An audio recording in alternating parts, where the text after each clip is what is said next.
TV7 Israel News is made possible thanks to your generous donations.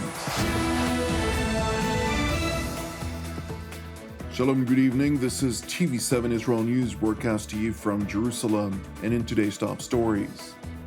An attempted car ramming and shooting attack was reported at an Israeli military post adjacent to the West Bank village of Ya'abad, which is situated west of the city of Jenin. Despite a tightly enforced nationwide lockdown, Israel is experiencing a steady rise in coronavirus cases. The Director General for the International Atomic Energy Agency, Rafael Mariano Grossi, warns that in light of the Islamic Republic's evident push in all that pertains to enrichment of uranium, world powers have merely weeks to revive the Iran nuclear deal. An attempted car ramming and shooting attack was reported at an Israeli military post adjacent to the West Bank village of Ya'abad, which is situated west of the city of Jenin. The IDF spokesperson's unit informed TV7 that during an inspection at a routine IDF security crossing on Saturday, a vehicle accelerated towards IDF troops in an attempt to run them over. As a result, an IDF soldier was hit by the assailant's vehicle.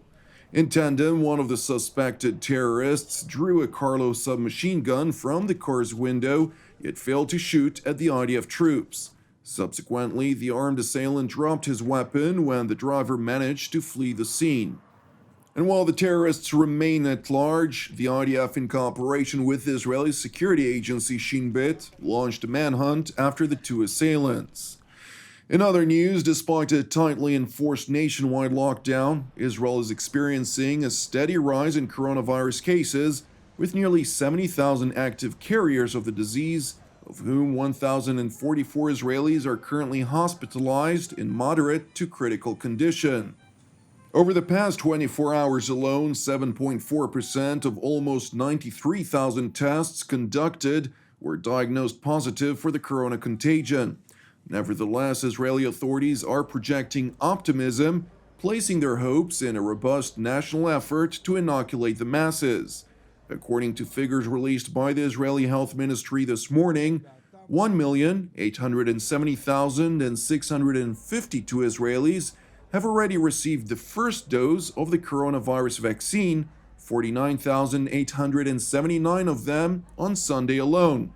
Speaking upon the arrival of yet another shipment of 750,000 doses of the Pfizer vaccine, Israeli Prime Minister Benjamin Netanyahu, who was inoculated himself for a second time on Saturday, revealed that a staggering 72% of Israelis above the age of 60 have already been vaccinated. אני סיכמתי עם ידידי מנכ"ל פייזר אלברט בורלה שאנחנו נביא משלוחים אחד אחרי השני ואנחנו נשלים את חיסונה של האוכלוסייה הבוגרת מעל גיל 16 בישראל במהלך חודש מרץ. אני רוצה להגיד לכם איפה אנחנו נמצאים היום. היום אנחנו נמצאים עם למעלה מ-72% מבני 60 ומעלה שחוסנו, ואנחנו נשלים את זה. ביום ראשון הבא יבוא משלוח ענק נוסף, ואנחנו מתחילים בחיסונם של השכבה הבאה, בני 50 ומעלה, 50 עד 60, וככה נתקדם. אנחנו סיכמנו, שר הבריאות ואנוכי, שאנחנו נתחיל לעלות היום, כבר היום, לקצב של 170,000 חיסונים ביום. זה שיא עולמי. It is worth mentioning that according to the Our World in Data website, which is run by the research organization Oxford Martin School, Israel's vaccination rate is by far the fastest compared to the rest of the world, with 19.5% of the general public inoculated with a Pfizer vaccine.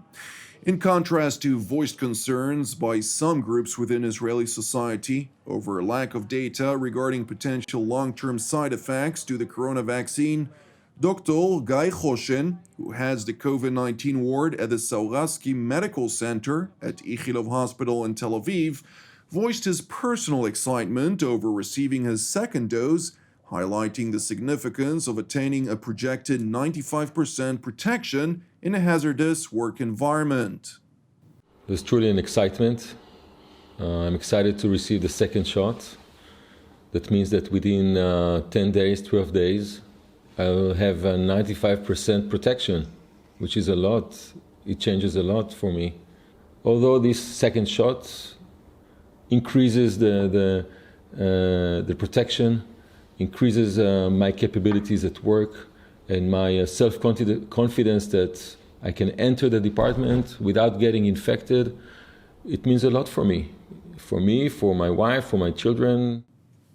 Dr. Hoshen further addressed the current wave of infections throughout the state of Israel, voicing his personal hope that it would soon come to an end.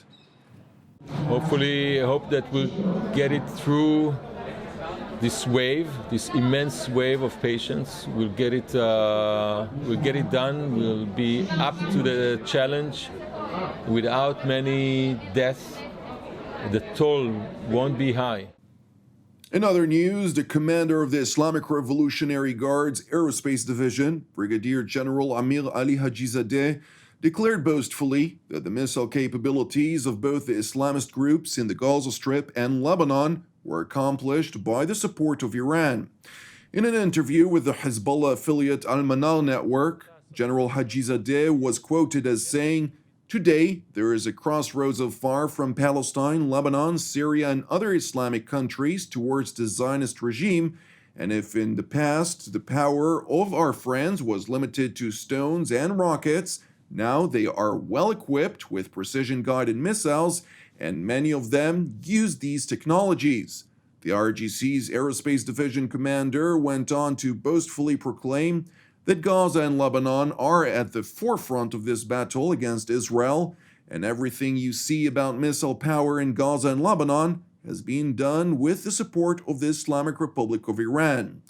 General Hajizadeh further explained that the efforts to equip Israel's enemies with sophisticated missiles was a direct order by Iran's supreme leader, Ayatollah Ali Khamenei.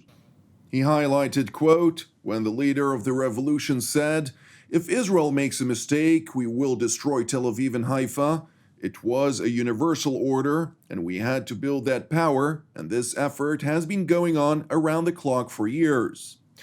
Meanwhile, in Tehran, the Islamic Republic's supreme leader Ayatollah Ali Khamenei stressed that his country is in no rush for the United States to rejoin the 2015 nuclear agreement, but rather demands that all sanctions imposed under the Trump administration would be lifted immediately.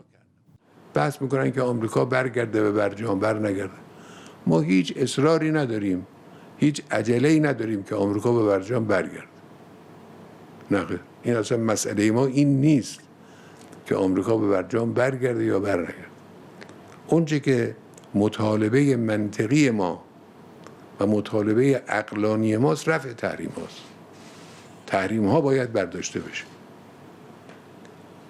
این حق غصب شده ملت ایرانه. Khamenei's comments, which were made on Friday, came as the Islamic Revolutionary Guards unveiled an underground missile base at an undisclosed location, at the entrance of which flags of both the United States and Israel are placed on the floor for the IRGC operatives to walk upon in a sign of disrespect. And while the showcased arsenal of ballistic missiles breaches the same UN Security Council resolution which endorsed the 2015 nuclear agreement, Ayatollah Khamenei insisted that the West is obliged to put an end to what he referred to as the vicious move to sanction his regime. Turning to the Austrian capital, Vienna, where the Director General of the International Atomic Energy Agency, Rafael Mariano Grossi, warned that in light of the Islamic Republic's evident push in all that pertains to enrichment of uranium, which currently stands, according to Tehran authorities, at 20%, world powers have merely weeks to revive the Iran nuclear deal before the Islamic Republic could somewhat easily cross the threshold necessary to attain nuclear weapons. It's not for me to tell the President of the United States and the Presidents of France and the Prime Minister of the United Kingdom and China, Russia, etc., Germany, what to do. But it's clear that we don't have many months ahead of us. We have rather weeks.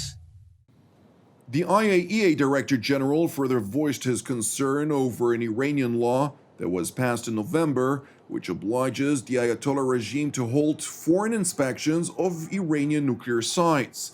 Grossi stressed that while the agency was not yet notified on the matter, it must be taken seriously.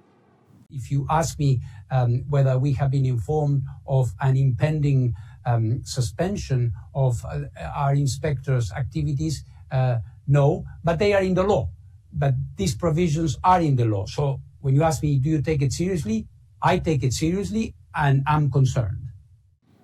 It is important to highlight that enrichment levels of 5% are common practice in all that pertains to nuclear materials for civilian use, and while the Islamic Republic repeatedly denies aspirations to develop nuclear weapons, its activities on the ground are self-evident.